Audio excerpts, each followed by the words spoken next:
Bonjour et bienvenue sur cette nouvelle vidéo où aujourd'hui on va aborder un point qui est essentiel selon moi, c'est ce chiffre des 70% de femmes qui est à faible risque obstétrical. Donc je vais t'expliquer ce que ça veut dire, je vais t'expliquer pourquoi malgré un taux aussi élevé au final de faible risque obstétrical, on propose souvent à la femme enceinte un protocole médical ou une médicalisation, que ce soit la péridurale ou autre élément qui pourrait entraver la physiologie de la naissance. Alors reste bien jusqu'à la fin de cette vidéo parce qu'ensuite je te donnerai quelques clés pour reprendre justement le pouvoir sur ton corps et sur ta physiologie. Allez, c'est parti.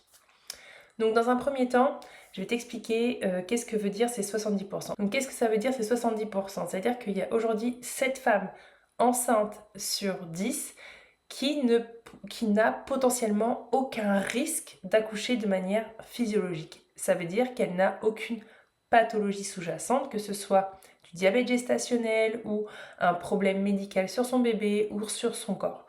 Elle a une grossesse donc qui se passe bien, avec aucun problème de santé, que ce soit pour elle ou pour son bébé. Donc ça veut dire qu'il y a quand même 7 femmes sur 10 en France qui ont des grossesses qui se passent normalement, qui se passent très bien, ou leur grossesse se passe de manière assez conventionnelle, même si bien sûr tu peux avoir des nausées, tu peux avoir des douleurs dans le dos, dans les reins, etc.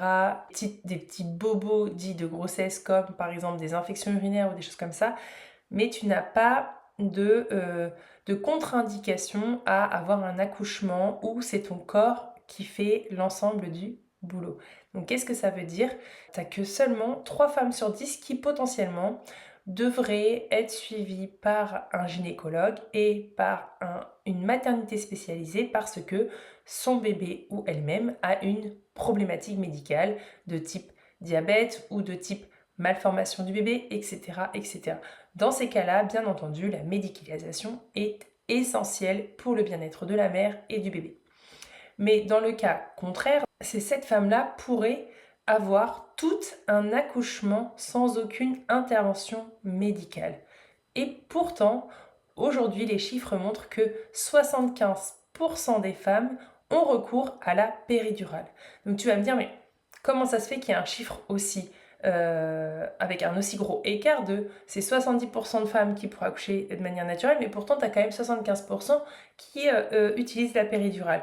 Alors ça veut dire dans l'inconscient collectif et dans ce qu'on se raconte comme histoire, ça veut dire que finalement, toutes ces femmes-là, elles ont besoin d'une aide médicale, que ce soit avec la péridurale, avec le fait de percer la poche des os, le fait d'intervenir, le fait de faire pour elles, ou le fait de, comme je le disais, de m'accoucher, ou que la sage-femme m'accouche, que le gynécologue t'accouche. Tout ça, ça veut dire que en filigrane, que tu n'es pas capable, que ton corps n'est pas capable, que ton bébé n'est pas capable de naître par lui-même et qu'il te faut forcément quelqu'un d'extérieur pour t'aider ou te sauver. Voilà ce que veut dire ce chiffre. Ce chiffre, il veut dire aussi qu'à un moment donné dans l'histoire de la médicalisation, en tout cas dans l'histoire de l'accouchement, il y a eu des progrès médicaux assez importants, notamment pour la péridurale, qui ont permis de soulager les femmes, notamment qui ne pouvaient pas bouger, ou pour faciliter aussi le travail des obstétriciens. C'est pas parce qu'on a voulu faciliter ou qu'on a des gros progrès médicaux qu'il faut oublier que ton corps il est fait pour ça. Pourquoi ce décalage entre la possibilité d'accoucher de manière physiologique et pourtant toutes ces femmes qui accouchent avec une péridurale et avec la médicalisation? Eh bien, la médicalisation, elle a été créée pour assurer la sécurité, surtout en cas de complications. Mais bien souvent, elle est poussée par un système de protocole, un système basé sur les risques et sur la propension et la possibilité qu'il se passerait quelque chose si on laisse agir la femme de cette manière.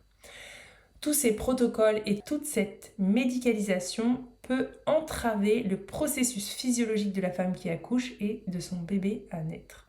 Qu'est-ce que je veux dire par là? Ce que je veux dire par là, c'est que si toi, t'as pas envie d'aller essayer de tester ton corps et que tu veux à tout prix passer par la péridurale, eh bien écoute, c'est ton chemin et c'est pas négatif et pas jugeant.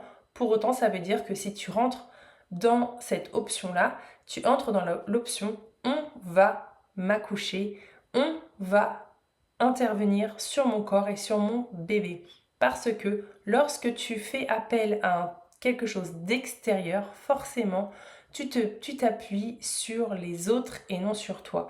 Donc tu vas avoir quelque part être un peu comme dépossédé de ce moment et tu vas devoir compter sur les autres pour te dire où t'en es, qu'est-ce qu'il faut faire, etc. Parce que tu ne vas pas sentir ton corps. Donc comme tu ne vas plus sentir ton corps, tu auras besoin de quelqu'un d'extérieur pour te dire ce que toi tu pourrais sentir, mais que tu ne peux plus parce que tu l'as endormi. Donc si tu choisis la péridurale, tu choisis en conscience le fait de aussi devoir te reposer sur les autres, te reposer sur leur œil à eux et non sur le tien.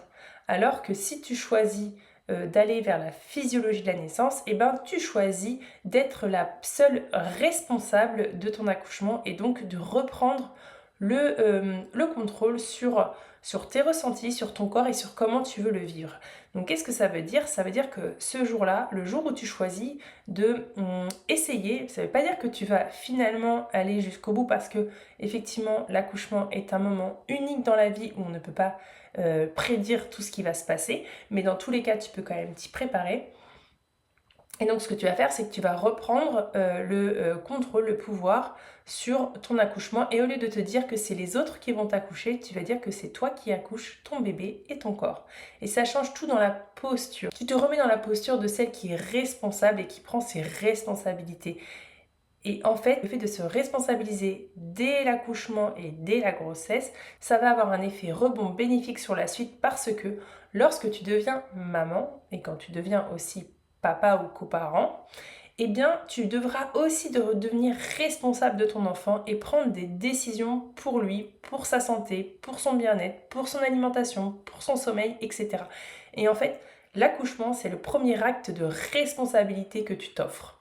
Donc, devenir responsable, ça veut dire de prendre en main la préparation, sa préparation propre à l'accueil de son bébé. Ça veut dire de ne pas se dire ou de ne pas attendre que les autres fassent à ta place, que les autres te disent qu'est-ce que tu dois faire, à quel moment tu dois le faire. Ça veut dire que c'est à toi de t'informer, d'aller piocher dans ce qui te fait vibrer, dans ce qui résonne en toi pour ton bébé, parce que tu es unique et donc tout ce qu'on te propose ne sera pas en accord avec toi et c'est normal puisque tu n'es pas comme tout le monde, tu es unique et ton bébé aussi.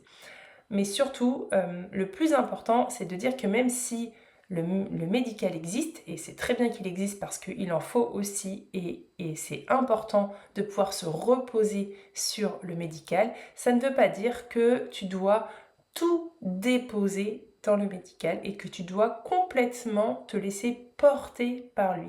Tu es un être humain qui a des capacités intellectuelles pour réfléchir à ce qu'on te propose.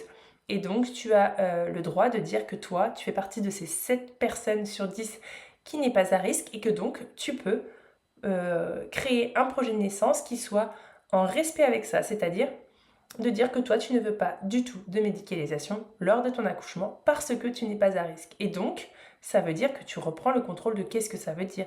Qu'est-ce que ça veut dire un accouchement sans médicalisation? Qu'est-ce que ça veut dire d'accoucher sans péridurale? Qu'est-ce que ça veut dire de ressentir des contractions? Et tout ça, ça se prépare en amont.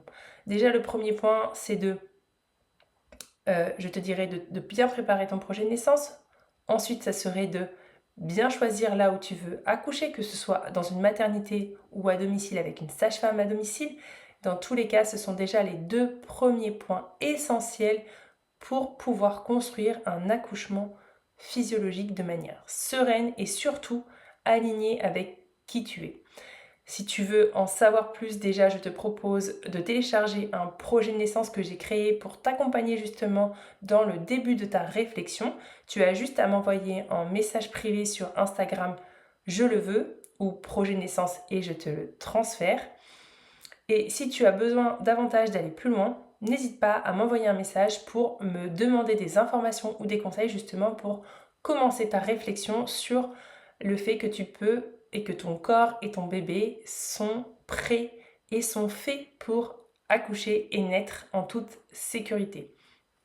J'espère que cette vidéo t'a plu, qu'elle t'a permis de comprendre un peu tous ces chiffres autour de la maternité et que même si on est dans une ère très médicale où la science a fait de gros progrès, ça ne veut pas dire qu'on ne peut pas revenir au plus simple, au plus juste et au plus respectueux de notre corps, c'est-à-dire à l'accouchement physiologique. Si tu as aimé cette vidéo, n'hésite pas à liker la vidéo, à t'abonner à ma chaîne YouTube et aussi aller voir mon compte Instagram que je te donne plus d'informations ou d'astuces sur l'accouchement physiologique.